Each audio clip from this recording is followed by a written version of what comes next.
खूप म्हणजे वर्गणी नवीन आणले असतील गरज वाटते.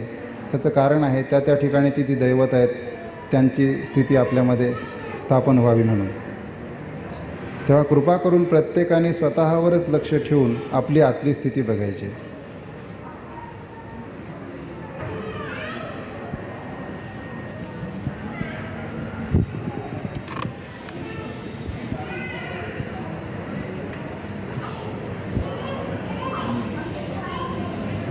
पहिले 3 मंत्र आपण म्हणूया आणि नंतर मी एक एक चक्रांचे मंत्र सांगेन, त्याप्रमाणे म्हणूया.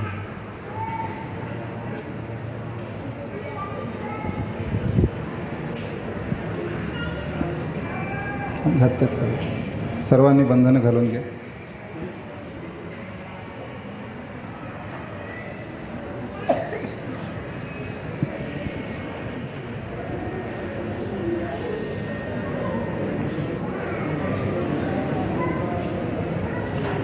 बस.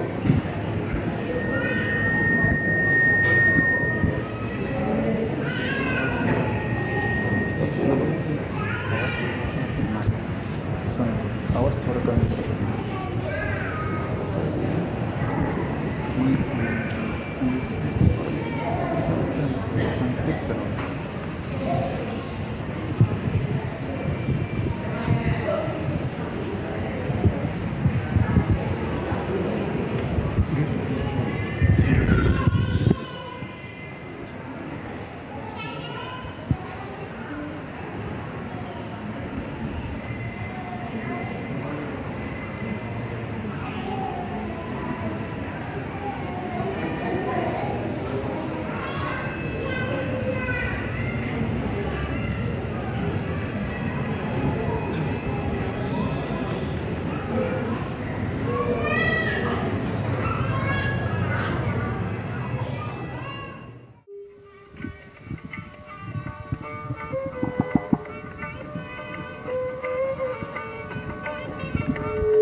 Rajesh, please come near the stage. Yeah.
मनोबुद्ध्यहङ्कार चित्तानि नाम न चक्षुश्रोत्रजिह्वे न चक्राणनेत्रे न च व्योमभूमिर्न तेजो न वायु चिदानन्दरूपो शिवोऽहं शिवोऽहं चिदानन्दरूपो शिवोऽहं शिवोऽहम्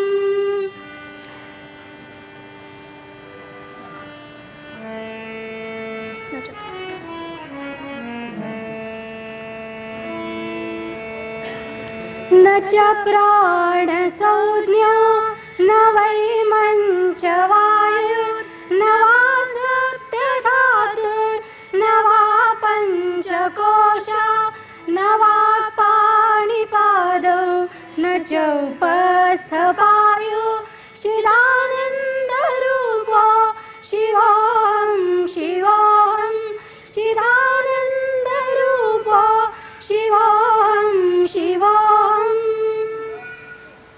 न मे द्वेषराग न मे लोभमोह मदो नैव मे नैव मात्सर्यभाव न धर्मो न चार्थो न कामो न मोक्षा चिदानन्दरूपो शिवोऽहं शिवोऽहं चिदानन्दरूपो शिवोऽहं शिवोऽहम् न पुण्यं न पापं न सौख्यं न दुःखं न मन्त्रो न तीर्थं न वेदा न यज्ञा अहं भोजनं नैव भोज्यं न भोक्ता चिदानन्दरूपो शिवोऽहं शिवोऽहं चिदानन्दरूपो शिवोऽहं शिवोऽहम् न मे मृत्युशङ्का न मे जातिभेदा पिता नैव मे नैव माता न जन्मा न बन्धुर्न मित्रं गुरुर्नैव शिष्या चिदानन्दरूपो शिवोऽहं शिवोऽहं चिदानन्दरूपो शिवोऽहं शिवोऽहम् अहं निर्विकल्पो निराकाररूपो विभुर्व्याप्य सर्वत्र सर्वेन्द्रियाणि सदा मे समत्वं न मुक्तिर्न बन्धा चिदानन्दरूपो शिवोऽहं शिवोऽहं चिदानन्दरूपो शिवोऽहं शिवोऽहं चिदानन्दरूपो शिवोऽहं शिवोऽहं शिवोऽहं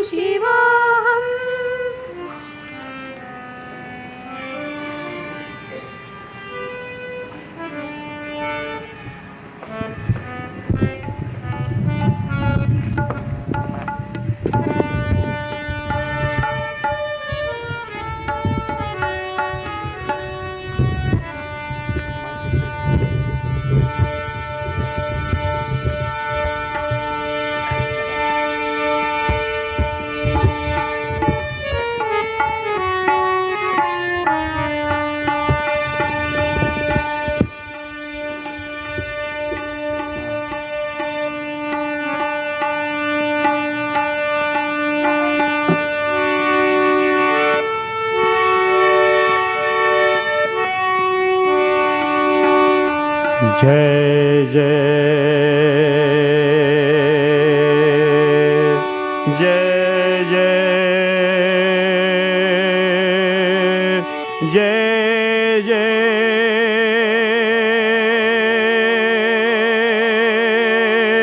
जय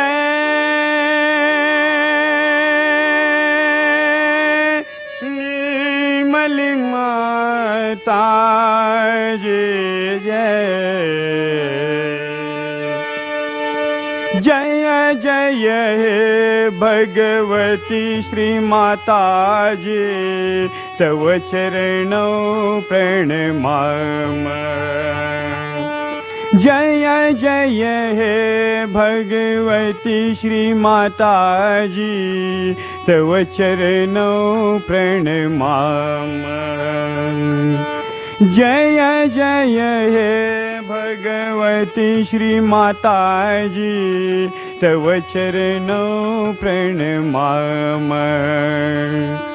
नाद ब्रह्ममयी जय वागेश्वरी नाद ब्रह्ममयी जय वागेश्वरी शरणं ते गच्छामः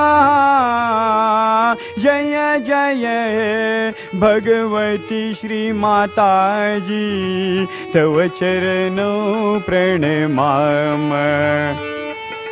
जय जय हे भगवती श्री माता जी तव चरणों प्रणमाम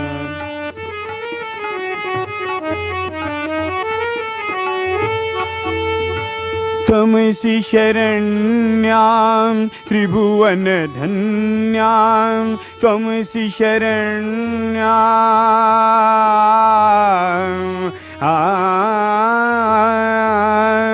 त्वमसि शरण्यां त्रिभुवन धन्यां सुरमुनिवन्दित चरणां नवरस मधुरा कविता मुखरा स्मित रुचिराभरणा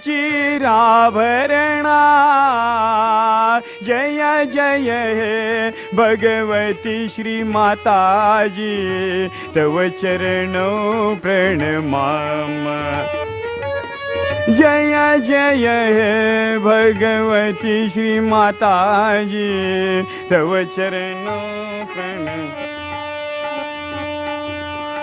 आसीना भव मानस हंसे आसीना भव मानस हंसे जय श्री माता जी जय जय श्री माता जी आसीना भव मानस हंसे कुंद तुझिन शशि धवले हर जडतां कुरु बोधि विकासं सित पंकज तनु विमले जय जय भगवती श्री माता जी तव चरणों प्रणमाम जय जय हे भगवती श्री माता जी तव चरणों प्रणमाम ललित कलामयी ज्ञान विभामयी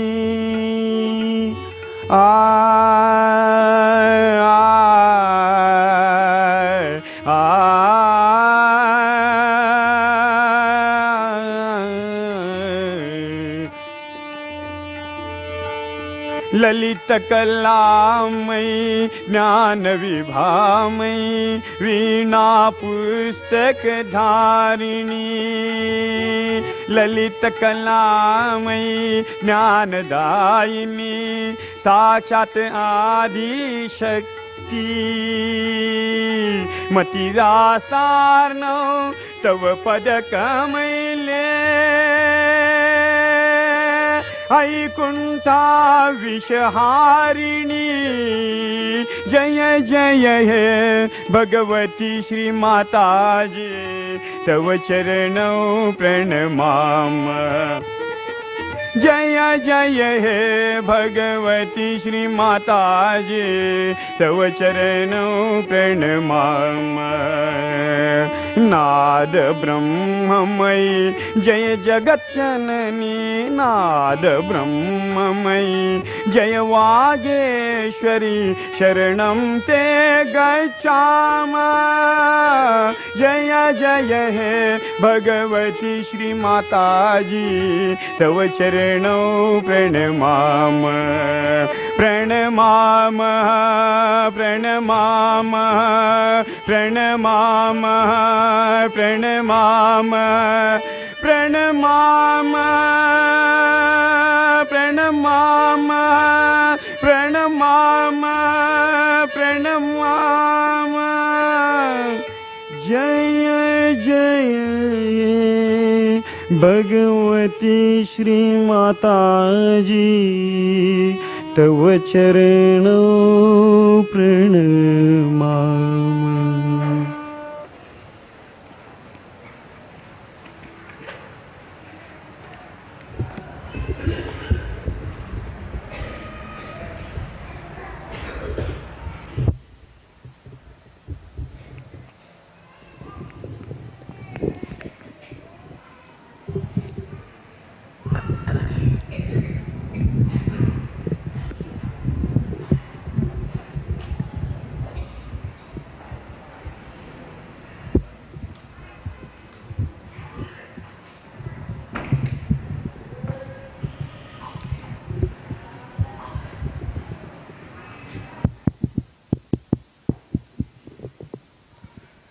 If you put it here and it won't fall off. Bring it closer and give it a balance. Now you can bring it even closer. It's better.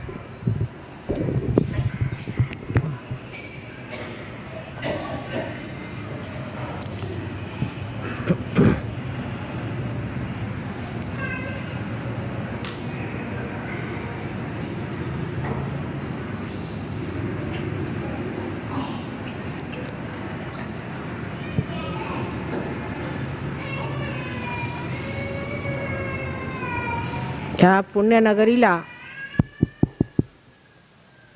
Pune असे म्हणतात, पण आपल्या शास्त्रात त्याला पुण्यपट्टणम असं म्हटलेलं आहे. साऱ्या विश्वातलं पुण्य त्या पुण्यानगरातनं वाहत आहे आणि त्याचे वाहक तुम्ही सगळे आहात. आज हा केवढा योग आहे की जे पुण्याचे स्रोत आहेत असे श्री शिव त्यांची पूजा तुम्ही इथे मांडलेली आहे.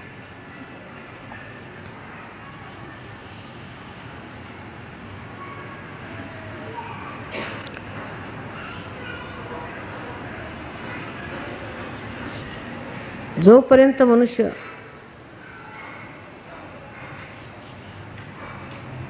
शिवस्थितीला उतरत नाही, जोपर्यंत त्याला आत्मसाक्षात्कार होत नाही, तोपर्यंत तो आंधळ्यासारखा वावरत असतो.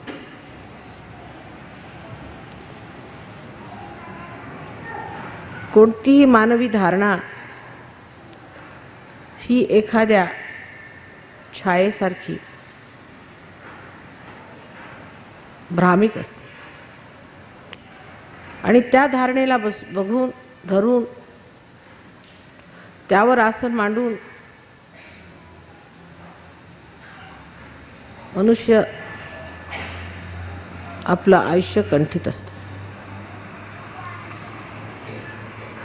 आत्मतत्व जाणल्याशिवाय साऱ्या विश्वातलं जे मर्म आहे ते मनुष्य जाणू शकत नाही. पण सर्वसाधारण आपल्या रोजच्या व्यवहारातलं सुद्धा रोजच्या मानवाच्या जीवनातलं तत्व मर्म मनुष्य जाणू शकत नाही. प्रत्येक मानवामध्ये हे शिवतत्व हृदयामध्ये प्रतिबिंबित आहे, आत्मा स्वरूप.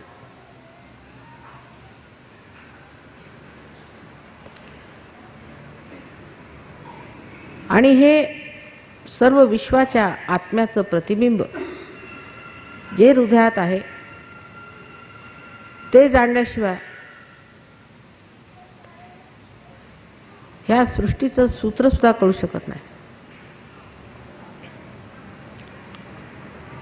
अंधारात आपण चाचपडत असतो, एकमेकांना ओळखत नाही, एकमेकांना जाणत नाही, कसलीच आपल्याला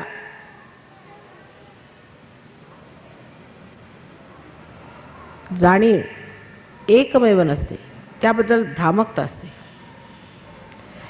एकमेव जाणीवेसाठी ज्याला ॲब्सोल्यूट म्हणतात, आत्माच मिळवला पाहिजे. कारण तोच आपल्या सर्व नसांनसांमध्ये एकमेव जाणीव देऊ शकतो.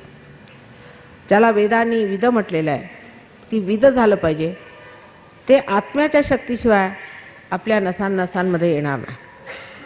आज जरी आम्ही किती म्हटलं की आम्ही जातीयता सोडून टाकू, जातीवाद सोडून टाकू,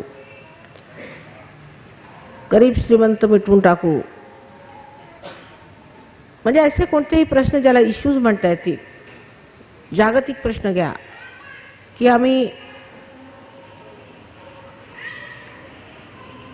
विस्फोटक जेवढे बॉम्ब आहेत त्यांना बंद करून टाकू,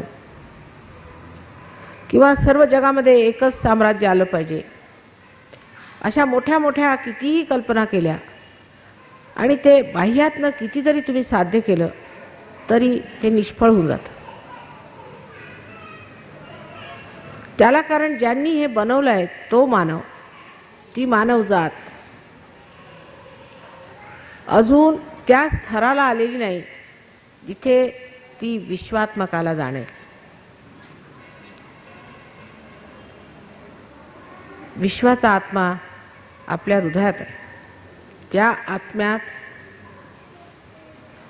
आपण जाणू शकतो की हे सर्व विश्व एका परमेश्वराने बनवलेलं आहे आणि आपल्या सर्वांमध्ये त्याच परमेश्वराचा अंश हा आत्मा विराजमान आहे.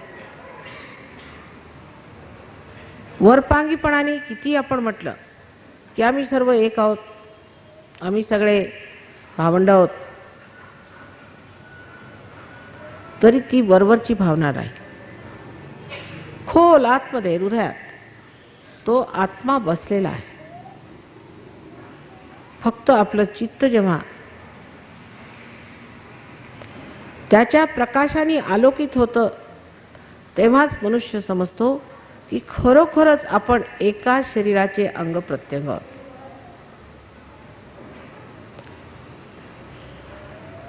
आज आपण विश्वधर्म स्थापन केला,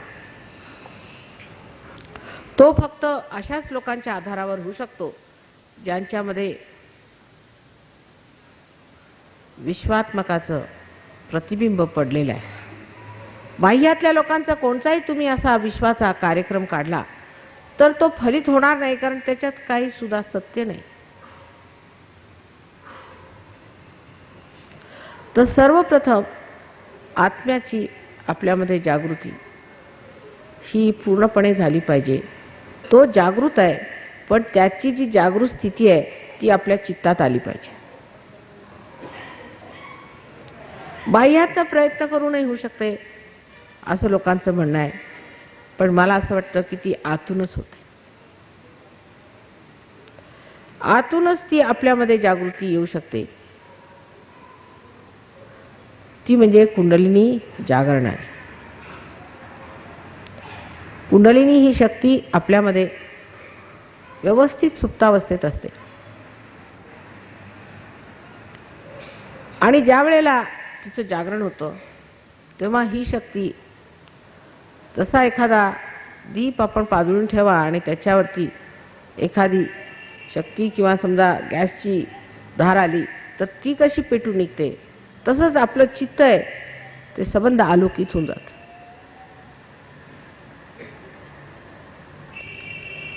पण तो आलोक जोपर्यंत आपल्या व्यवहारात, आपल्या वागण्यात, आपल्या समाजात, आपल्या देशात आणि ह्या विश्वात पसरणार नाही, तोपर्यंत सहयोगी होऊन सुद्धा काही फायद्याचं नाही. जो आलोक तुमच्यामध्ये आला त्याच्यामुळे तुमच्या प्रकृतीला आराम पडला असेल. कदाचित तुमची मानसिक स्थिती ठीक झाली, शारीरिक स्थिती ठीक झाली, संसारिक स्थिती ठीक झाली, तरी सुद्धा अजून तुम्हाला शिवशक्ती मिळालेली नाही. शिवाची जी शक्ती आहे की विश्वाला आपण एक मानलं पाहिजे. एक मानणं हे काय बुद्धीने नाही होत, पण ती जाणीव आतून येते की आम्ही सर्व एक आहोत. हे सर्वप्रथम शिवाचं दर्शन म्हणजे तो विश्वात पसरलेला आहे.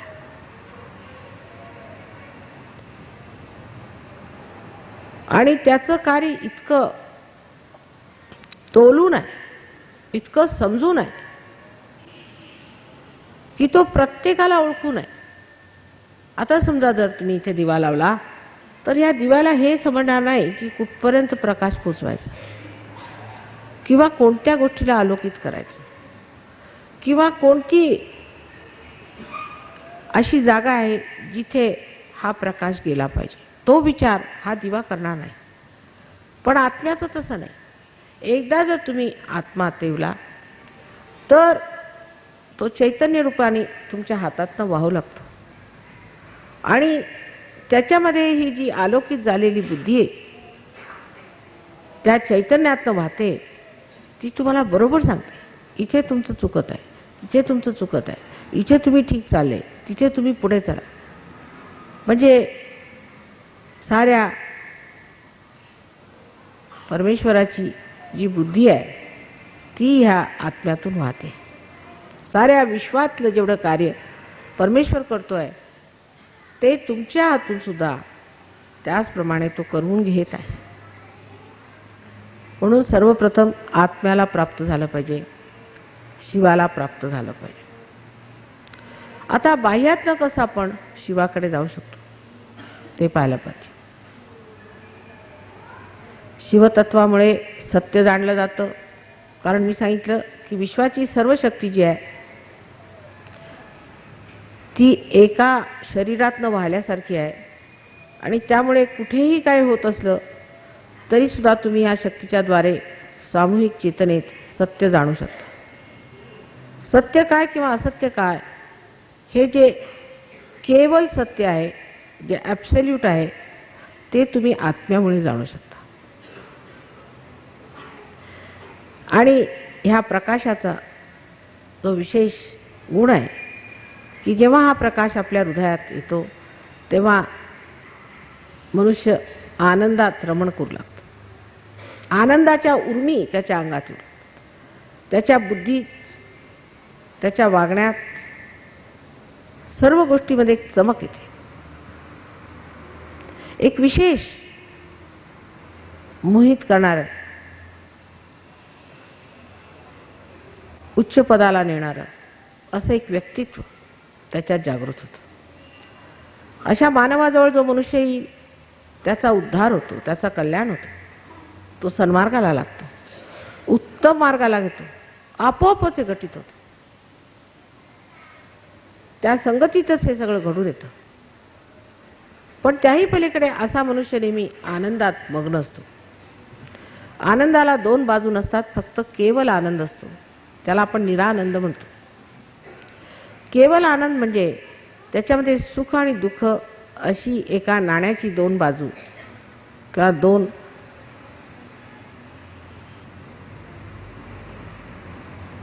स्थिती नसतात.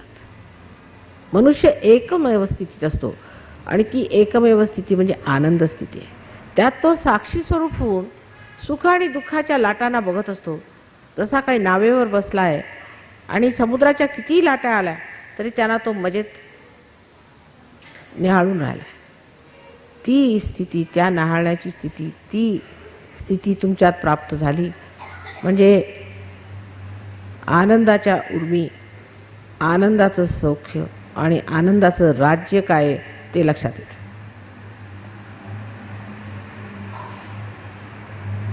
पण ते मिळवून सुद्धा आनंद परिपूर्ण होत नाही. कारण जो ह्या आत्म्याचा स्रोत आहे तो विश्वाचा आत्मा आहे. म्हणून जोपर्यंत हा आनंद आपण विश्वाच्या प्रत्येक सीमेवर नेऊन पोचवत नाही तोपर्यंत आपण आनंदात पूर्णपणे येऊ शकत नाही. म्हणजे एखादा समजा समुद्रामध्ये फूल पडलं तर ते वाहत वाहत ह्या किनाऱ्यावर जाईल, मग त्या किनाऱ्यावर जाईल, मग त्या किनाऱ्यावर जाईल. त्याची हीच गती होऊन जाते, त्यातच त्याला आनंद वाटतो. तसंच एकदा मनुष्य परमेश्वराच्या साम्राज्यात उतरला की त्याला वाटतं कोणाच्या हृदयाला जाऊन भिडावं, कुणाला जाऊन सांगावं, कुणाला भेटावं, कोणत्या देशात जावं आणि ही सुवार्ता सांगायची की तुम्ही सुद्धा आपल्या आत्मसाक्षात्काराला प्राप्त व्हा.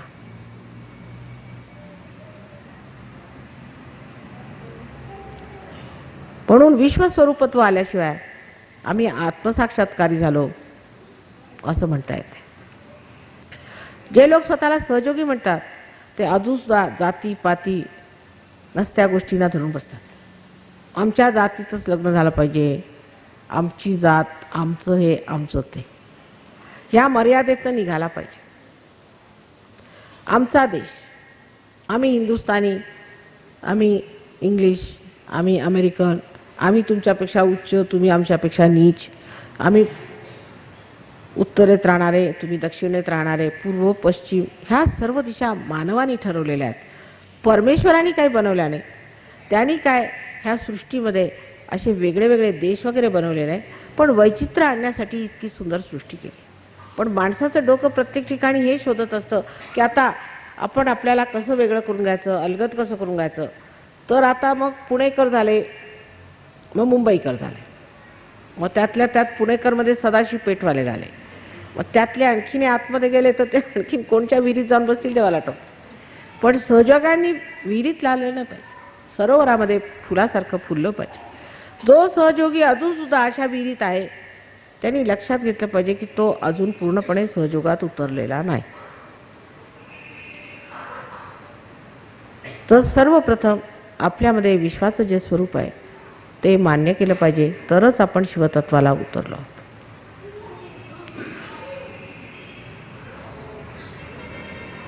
हे कसं आपण बाह्यातनं मिळवू शकतो ते आपण ध्यान धारणेस समजावं. जेव्हा आपण ध्यान करतो, ध्यानाच्या वेळा लक्ष आपल्याकडे असलं पाहिजे, दुसऱ्यांच्याकडे, स्वतःकडे लक्ष देऊन बघायचं की आता कसले विचार आपल्या डोक्यात येत आहेत. माझ्या डोक्यामध्ये कोणत्या मी धारणा करून ठेवलेल्या आहेत त्या बघितल्या पाहिजे. एक तर मी अमका आहे, मी तमका आहे, मी ह्या जातीचा, मी त्या जातीचा, मी ह्या धर्माचा, त्या कर्माचा. प्रत्येकजण आपल्याला अतिशहाणा समजतो. त्यात मी आहे का, मी त्याच्यामध्ये सामील आहे का, मी कोणत्या तरी एखाद्या ग्रुपचा किंवा एखाद्या देशाचा किंवा एखाद्या लहानशा गल्लीतला एक नागरिक आहे का, की मी परमेश्वराच्या साम्राज्यातला नागरिक आहे. स्वतःकडे जेव्हा आपण लक्ष देतो ध्यानामध्ये, कारण आपला संबंध आता आत्म्याशी झाला आहे. जसाच हा प्रश्न तुम्ही स्वतःला टाकाल लगेच आत्म्याचा झोतच्या झोत तुमच्या समोर येऊन उभा राहील आणि आश्चर्य वाटेल की नाही बा, आपण विश्वातले एक आहोत. एखाद्या लहानशा थेंबाने एक मोठ्या महासागरात मिसळावं आणि आनंदात रमावं असं का वाटू नये त्या थेंबाला.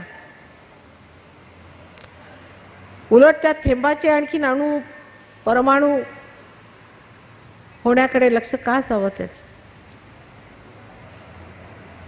कारण मानवामध्ये अनेक अशा गोष्टी एकत्र झालेल्या आहेत, ज्याला आपण अहंकार म्हणतो, प्रतिअहंकार म्हणतो, मानसिक गोष्टी आहेत. ह्या सर्व गोष्टींच्यामुळे त्याची जी बुद्धी आहे किंवा त्याचं जे मन आहे ते एका प्रकारे मर्यादित झालेलं आहे. आणि त्या मर्यादा तो तोडू शकत नाही, तो समर्थ नसतो, त्याच्यामध्ये शक्ती नसते की हा मर्यादा तोडला पाहिजे. माझा समाज काय म्हणेल, माझे बाप काय म्हणतील, माझी आई काय म्हणेल. म्हणून आजच्या ह्याच्यामध्ये जे आदिशंकराचार्यांनी सांगितलं की मला आई नाही, बाप नाही, मला कोणी नाही, मी शिवतत्व आहे. म्हणजे तिथे शिवतत्वामध्ये मला मर्यादा नाही राहिलेली, अमर्याद अनंत असा मी शिव आहे. आणि जो अनंत शिव आहे त्याला ह्या अशा क्षुल्लक आणि मर्यादित करणाऱ्या गोष्टींची कोणतीही प्रकारे त्याच्याबद्दल विचारच यायला नको. पण विचार जरी आला तरी त्याबद्दल दिलगिरी वाटायला नको की मी असं का केलं नाही, मी अशा धर्माचा आहे, मी अमका आहे. जो काही कोतेपणा आपल्यामध्ये आहे तो सगळा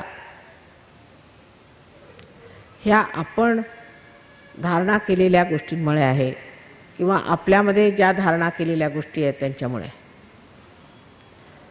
लहानपणापासून आता आपल्याला जर शिकवलं की कोणत्या जातीचे लोक फार वाईट असतात, मग आपल्या डोक्यात ते बसलं म्हणजे बसलं, त्यांनी मर्यादा आल्या मग कुणी काही सांगितलं तरी सुटत नाही. पण एकदा का तुमच्यामध्ये विश्व धर्म काय आणि त्याचा प्रकाश किती सुंदर आहे तो पाहिला की मग वाटतं काय मूर्खासारखं, आजपर्यंत मी हा अशा मूर्खासारख्या गोष्टींमध्ये कसा विरमलो होतो, मी का घोटाळत होतो. ही जेव्हा स्थिती येते तेव्हा म्हटलं पाहिजे की आपली प्रगती उत्थानाकडे राहिलेली आहे.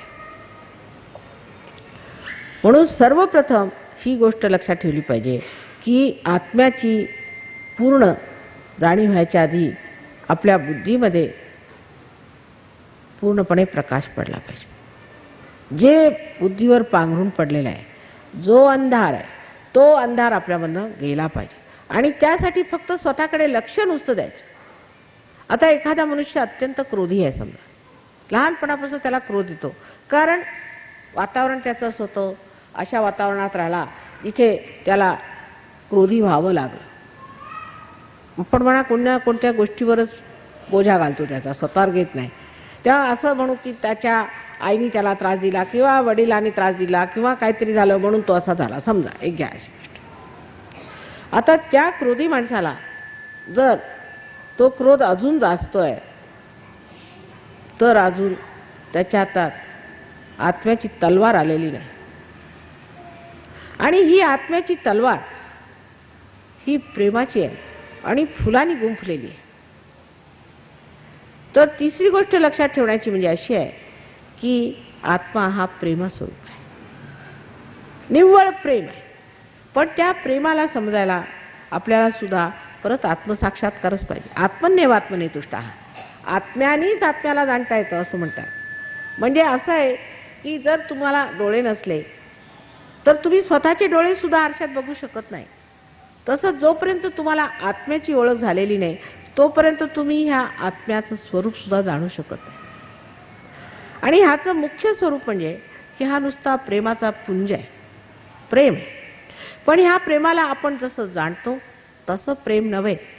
त्या प्रेमामध्ये लालसा नाही, कोणत्याही तऱ्हेची उद्दामता नाही आहे किंवा त्या प्रेमाला कोणतीही इच्छा राहत नाही. हे प्रेम सतत वाहत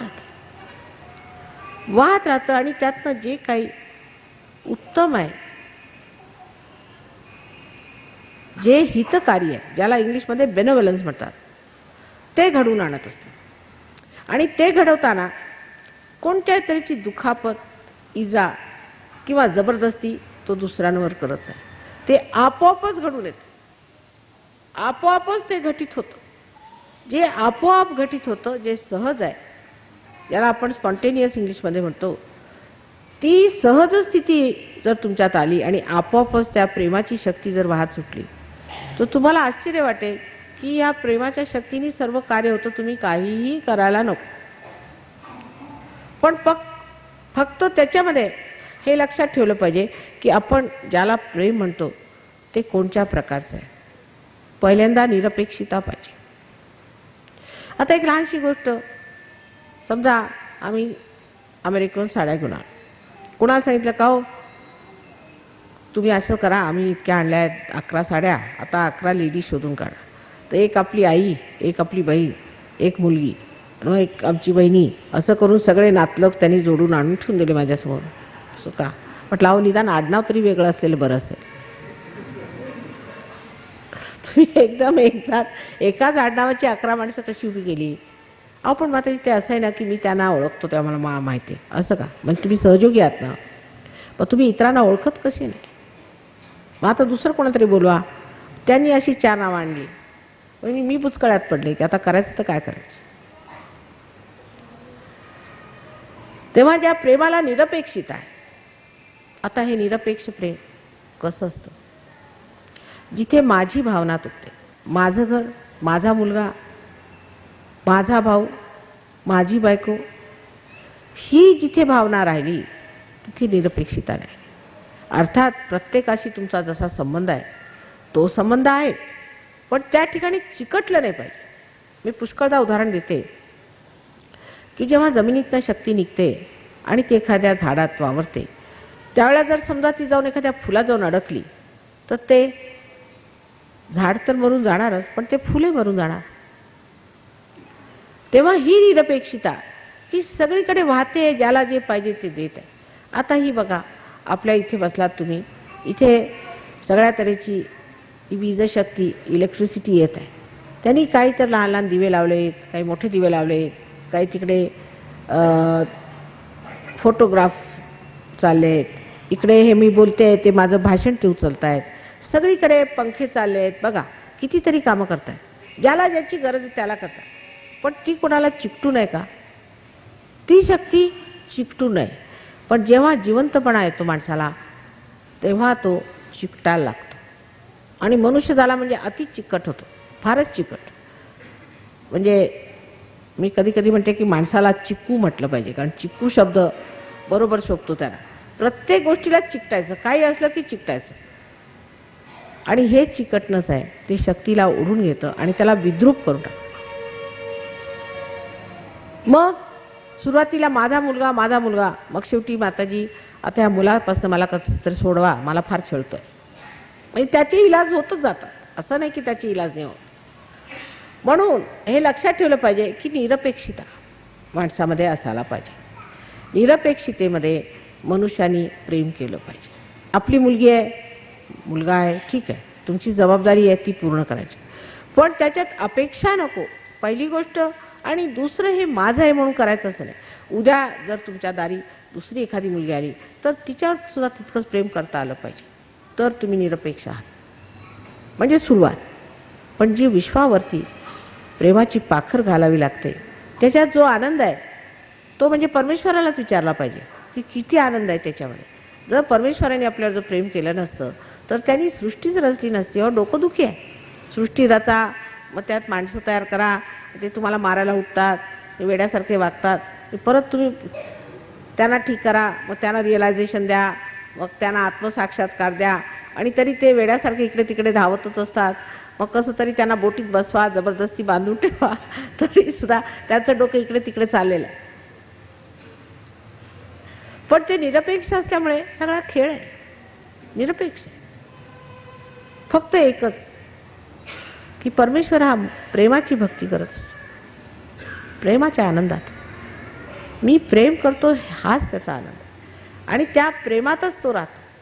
त्याला हा विचार येत नाही की ह्याने दुसऱ्याने मला मारलं की मला काय म्हटलं की काय. बाबा माझं तुझ्या प्रेम आहे, तू काही कर, मला माझं तुझ्यावर प्रेम आहे. ही परमेश्वराची प्रवृत्ती आहे, आणि तीच प्रवृत्ती जेव्हा एका सहयोगात येते तेव्हा मी त्याला निरपेक्षता म्हणते. पण तसं दिसत नाही, तसं दिसत. एखाद्याशी तुम्ही जर तुटकपणा वागत असले तर तसंच वागत राहणार, ते सुटत नाही. म्हणजे चिकटपणा झाला परत. एखाद्याशी तुम्ही जर चांगले वागत असला तर त्याच्याशी मात्र तुम्ही चांगले वागत राहाल, पण दुसऱ्या माणसाशी तसंच वागत राहाल. समजा जर 2 भावांचं बिनसलं असलं, ते सहयोगात येतात तरी आपापसात बोलताना मात्र एक दुसऱ्यांना तशाच रीतीने बोलतील जसं एक भावाशी दुसरा भाव बोलतो. मग तुम्ही सहयोगात कशाला आले? आत्म्याला मिळवायला. आत्मा म्हणजे काय? आत्मा म्हणजे प्रेम करणारा तुमच्यातला स्रोत. मग त्याला स्वीकार्य केलं पाहिजे, त्याच्या आनंदात उतरलं पाहिजे, त्याला आपल्यामध्ये अशा रीतीने घेतलं पाहिजे की हे माझं सर्वस्व जे आहे ते फक्त त्या आत्म्याच्या प्रेमाच्या भक्तीसाठी. त्या आत्म्याला जी भक्ती करायची प्रेमाची ती करू देत. मला काय, हे माझं शरीर आहे, बुद्धी हे काय नाही, फक्त त्या आत्म्याची जी भक्ती आहे ती मला बघू दे, त्याचा मला आनंद उचलू दे. तेव्हा सगळ्यात मुख्य आज सांगायचं म्हणजे असं की आपण प्रेमाच्या दरबारात बसलोय. हा प्रेमाचा दरबार. द्वेष, राग, लोभ, मोह हे सगळे एकच प्रकार आहेत. कोणाला कोणी आवडतं म्हणून किंवा कोणाला कोणी आवडत नाही म्हणून काही त्याच्यामध्ये फरक मला दिसत नाही. दोन्ही एकच गोष्टी आहेत. फक्त एवढंच आहे की एक दिसाला बरं दिसतं, दुसरं दिसाला वाईट दिसतं, पण दोन्ही प्रकार एकच आहे. प्रेम हे निरपेक्ष असायला पाहिजे. दुसरी गोष्ट की प्रेमामध्ये गोडवा असला पाहिजे. कोणी एक दोनात थप्पड दोन थोबाडा द्यायची, थोबाडा देऊन मग म्हणायचं हे बघ माझं तुझ्यावर प्रेम आहे म्हणून मी तुला मारलं. कबूल? म्हणजे लोकांनी म्हणायचं असं कसं नाही, मी प्रेमात मारलं तुला.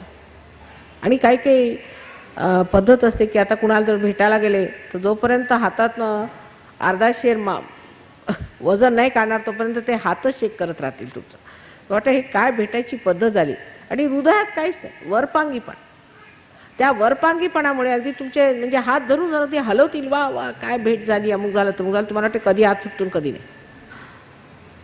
पण हृदयात काय? हृदयात प्रेम पाहिजे. हृदयापासून प्रेम पाहिजे, हृदयातून व्हायला पाहिजे. तसं होत नाही वरपांगी.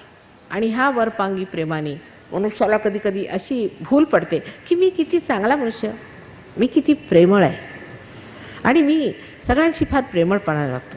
कारण बिझनेस आहे ना त्याचा, मग चांगलं वागलंच पाहिजे.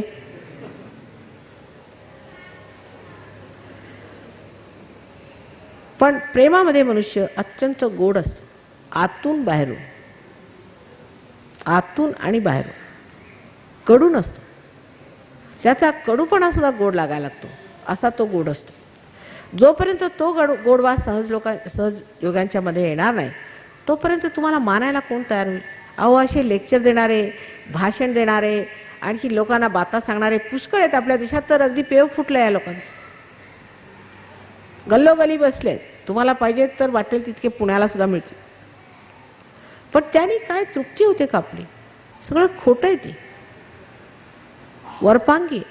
तेव्हा हृदयातनं प्रेम यायला पाहिजे. आता सगळ्यांचं असं पुष्कळ आम्हाला पत्र येतं की माताजी आमच्या हृदयातनं प्रेम वाहू द्या. आता मी कसं करू ते?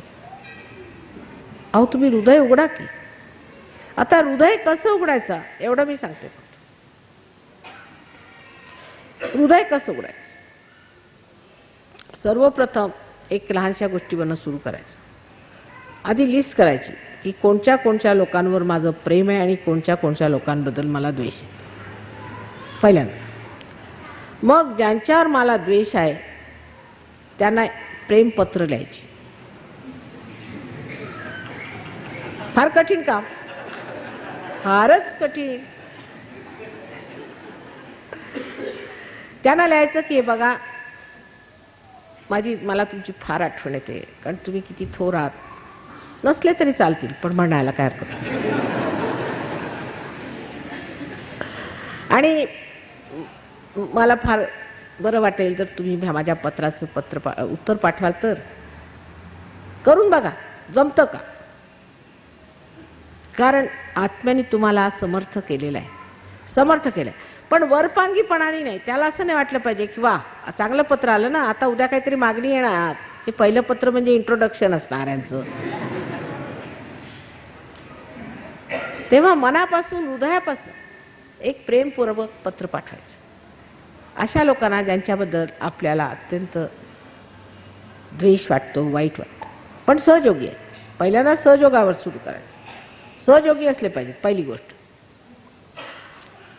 तुम्हाला आश्चर्य वाटेल की जेव्हा तुम्ही पत्र लिहू लागाल तर परत तो जो राग आहे तो कुठेतरी येणारच. एखादं त्याच्यामध्ये असं वाक्य येईलच की ज्याच्यातनं तुमचा तो जो राग आहे तो झळकेल. मग परत दुसरं लिहावं, मग तिसरं लिहावं. करता करता जर 100 पत्र लिहिली तर एक पत्र असं निघेलच ज्याच्यामध्ये हा राग निघून गेलेला असेल. ज्या माणसावरती आपला राग आहे तिकडे आपण हृदय उघडून पाहिलं पाहिजे. त्याने जे केलं ते आपणही करतो, केलंय ना, मग कशाला त्याच्या रागवायचं. तो जर अशा रीतीने वागला आहे तर मी तशा रीतीने वागणार नाही. आणि खरोखर ते प्रेम करून पाहिलं पाहिजे. आता आपल्या देशातले अनेक प्रश्न एवढ्यासाठी आहेत कारण आपलं खरोखर प्रेमाची कल्पना आणि व्याख्यान आहे आपलं. मुख्य आता बायकांचा जो प्रश्न आहे, नारी लोकांचा, म्हणजे 2च तऱ्हेच्या बायका आपल्या देशात आहेत. तिसरी तरा मला दिसत नाही, दिसली तर फार बरं होईल. एक म्हणजे ही की जबरदस्त आणि दुसरी म्हणजे सहन करणारी. मध्ये मत काही नसतं. एक तर जबरदस्त असली तर ती डोक्यावर बसणार आणि नसली तर पायाखाली तोडवली जाणार. म्हणजे जमलं तर सूत नाही तर भूत. अधोमत नसतात.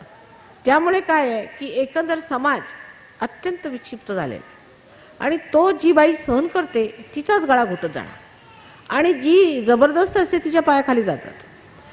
त्यामुळे तुम्ही अजाणता एका फार मोठ्या महान पापामध्ये पडत आहात. आणि ते पाप म्हणजे असं की एक दुसऱ्या सहनशील बाईला अशा रीतीने त्रास देणं हे परमेश्वराला कधीही मान्य होणार नाही.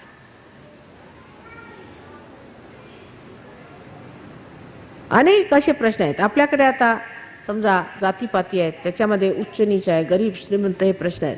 हे सगळं प्रश्न मिटवण्यासाठी पहिल्यांदा आपल्यामध्ये प्रेम किती आहे ते पाहिलं पाहिजे. अहो, या प्रेमाची आखाणी अनेक अवतरणांनी केलेली आहे. त्या मुलाला काही अस्वस्थ आहे, जरा उठवायला सारखा अस्वस्थ आहे, बाहेर पाठवून द्या. अस्वस्थ आहे, त्याला जरा बरं नाही मला वाटतं. सो त्याला काहीतरी आहे मला वाटतं, बाधा वगैरे थोडीशी. तो अस्वस्थ आहे, माझ्यासमोर बसू शकत नाही. होतं तसं, आरामात घेऊन जा, काही घाई नाही. तर ह्या प्रेमाची जी पाखर आहे ती किती लोकांवर आपण घालू शकतो, किती लोकांसाठी आपल्या हृदयामध्ये कळकळ आहे, किती लोकांबद्दल आपल्याला खरोखर प्रेम वाटतं. परवा मी मुंबईला लोकांना प्रश्न विचारला. म्हटलं पुरुषांना फार अगदी असते की आम्ही फार मित्रता आमची फार घनी असते बायकांच्या मनाने. तर मी विचारलं का हो तुमचे मित्र कोण? तर ते म्हणाले की हे गृहस्थ आहेत ते माझे मित्र आहेत. अहो काही नाही म्हटलं, खोटी गोष्ट आहे. आता मोटारीत येताना तुमच्या विरुद्ध खूप सांगत होते मला. तुमचे कसे मित्र हे? तर ती मित्रता, आपापसातली जी मित्रता आहे ज्याच्यामध्ये माणसाला एक दुसऱ्याचं वैगुण्य दिसत नाही, चांगुलपणा दिसतो, तो वाढवत गेला म्हणजे तुमचं हृदय वाढत आहे. दुसरं म्हणजे दानत, ज्याला दानत म्हणतात. दानत म्हणजे देण्याची शक्ती असायला पाहिजे. तुमच्या आईबद्दल तर प्रसिद्धच आहे, तिला भयंकर दानत आहे. पण तुम्ही दानत करून बघा. समजा तुमच्याजवळ जर 5 साड्या आहेत आणि एखाद्या बाईजवळ कमी असली, एखादी तिला देऊन बघा. तुम्हाला 100 साडी नेसण्याचं सौख्य मिळणार आहे जर तुमचं हृदय उघडं असलं तर. दानत असायला पाहिजे, देण्याची शक्ती असायला पाहिजे. देत सुटायचं. हे घे, तुला हवं ना हे घे, तुला ते हवं ना ते घे. दानत असायला पाहिजे. ही दानत सहयोगात आधी सुरू होते. आपल्या पूजनात मी पाहिले लोकांचं हृदय उघडायला लागलं म्हणजे मग माताजी तुमच्यासाठी मुद्दामून मी खीर करून आणली, आता मी खाऊ अथवा न खाऊ, मी मुद्दामून तुमच्यासाठी पुरणपोळी करून आणली, तर ती सुरुवात झाली. पण तुम्ही ती पुरणपोळी जर एखाद्या सहयोगासाठी केली तर मला जास्त आनंद होईल. आपापसात जर तुम्ही ते प्रेम वाटून घेतलं तर मला त्यांनी जास्त आनंद होईल, फार आनंद होईल. जर तुम्ही एखाद्या सहयोगाविषयी येऊन चांगलं सांगितलं मला फार आनंद होईल. आणि जर तुम्ही वाखाणणी केली की हा मनुष्य काय भारीचा मनुष्य आहे, त्याने मला फारच आनंद होतो. हां, जर तुमचं चुकलं असेल तर सांगेन मी की नाही जरा तुम्ही सांभाळून राहा. पण बहुतेक असं मी पाहिलं आहे की असे अद्भुत क्षण फार कमी येतात. आणि जेव्हा लोक एक दुसऱ्याची मित्रता, एक दुसऱ्यांचं चांगलं सांगतात, एक दुसऱ्यांमध्ये रममाण करतात, त्यांचा आनंद उचलतात, तेव्हा वाटतं की आता प्रेमाचं सुरू झालं साम्राज्य. आणि हे प्रेमाचं अजून आपण वापरलेलं नाही आहे, हे साम्राज्य आपण अजून जाणून घेतलेलं नाही आहे, ह्याची शक्ती अजून आपण मानलेली नाही आहे, तिची किती प्रचंड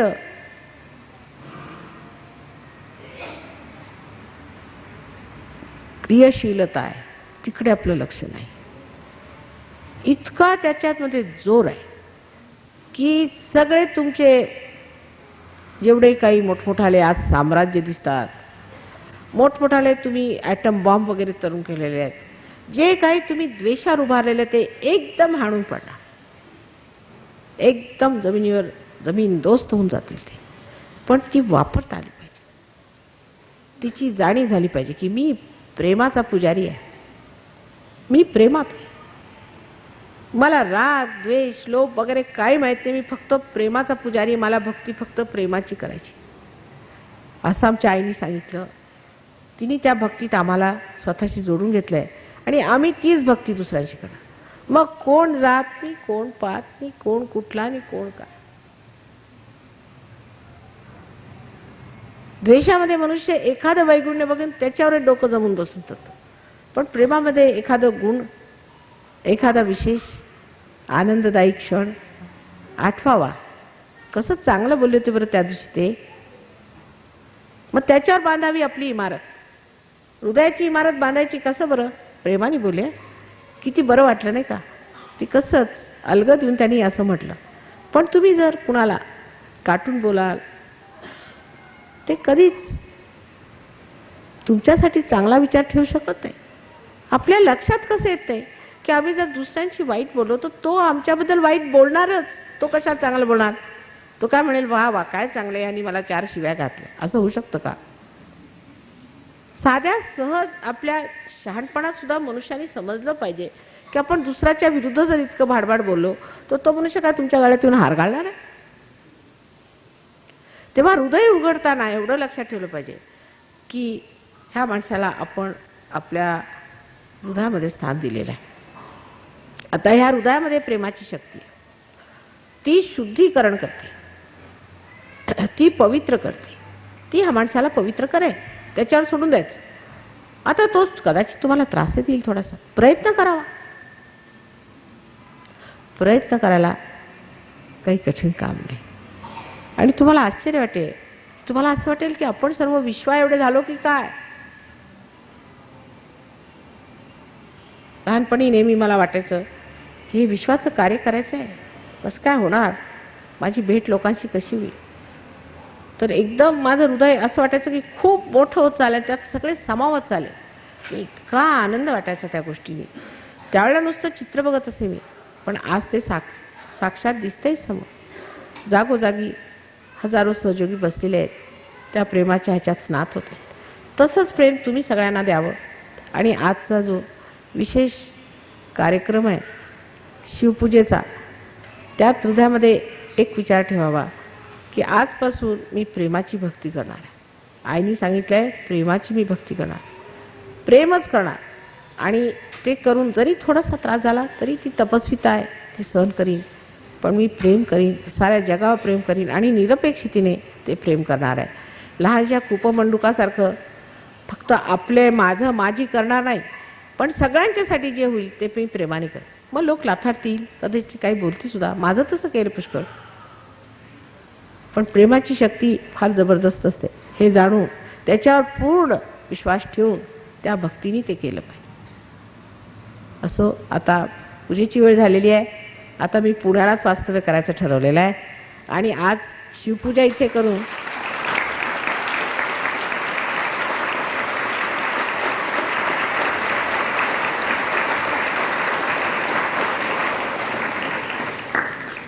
सर्व विश्वात भारत म्हणजे ही योगभूमी आहे आणि महाराष्ट्र ही पवित्र भूमी आहे, कुंडलिनी साऱ्या जगाची.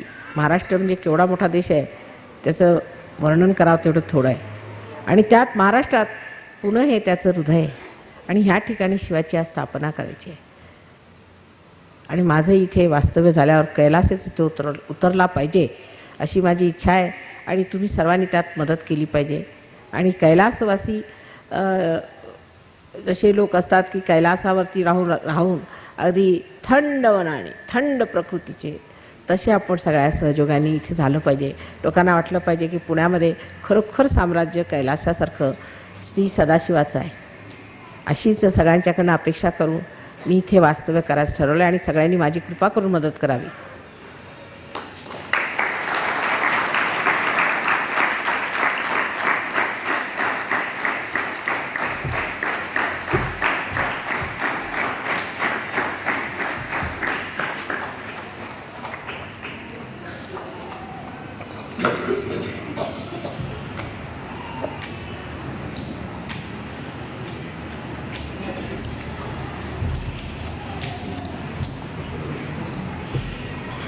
सुरुवातीला आमले आले नाही का? कोण आले? किती मोदी तुम्ही उभे राहा.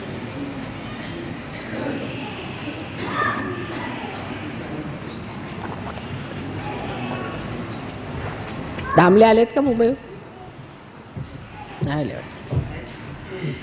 बरं तुम्ही आता मोदी नाही. अच्छा.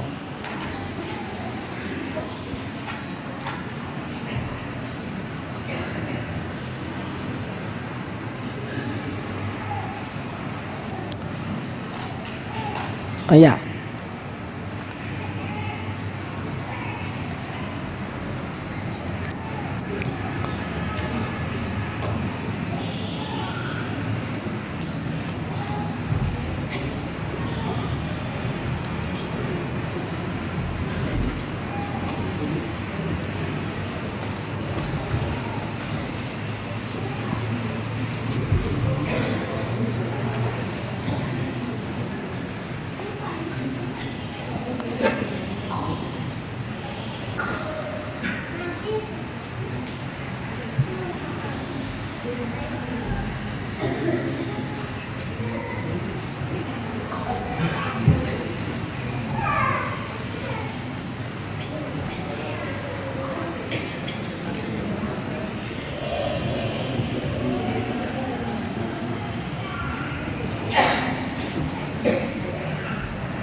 No, let it be there. So she can read this one. So if she wants to speak, she can.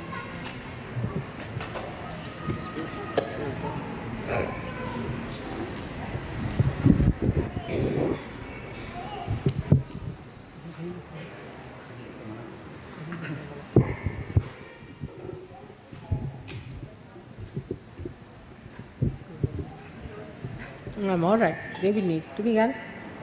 मला ठीक आहे. मला नको. I don't need. तिथे आणखी नाही घ्या.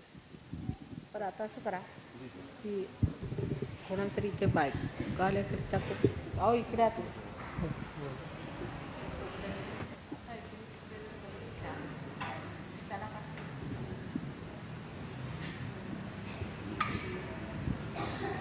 का तिकडे बसू आपण तिथे येणं द्यायला अडचण आहे. आम्ही इथे बसावं. हो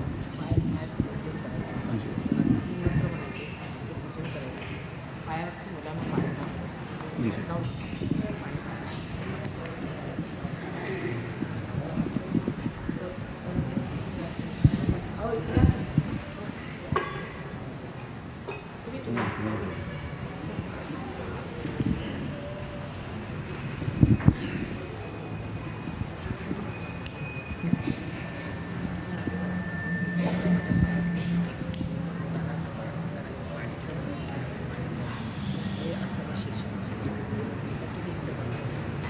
आपण तिकडे बसू.